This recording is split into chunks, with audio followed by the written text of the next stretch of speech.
కళ్యాణ లక్ష్మి చెక్కులు పంపిణీ చేస్తాం హైకోర్టుకు తెలిపిన రాష్ట్ర ప్రభుత్వం. కౌశిక్ రెడ్డి పిటిషన్ పైన సర్కారు స్పందన.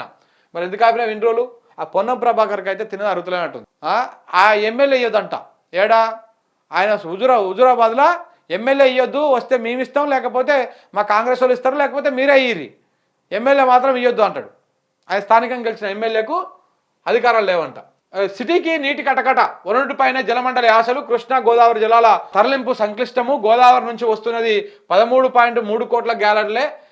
ప్రస్తుతం రోజుకు 3.9 కోట్ల గ్యాలన్ల కొరత ఉన్నది. కృష్ణా నుంచి 90 MGDల సరఫరా బంద్ అయిపోయిందంట.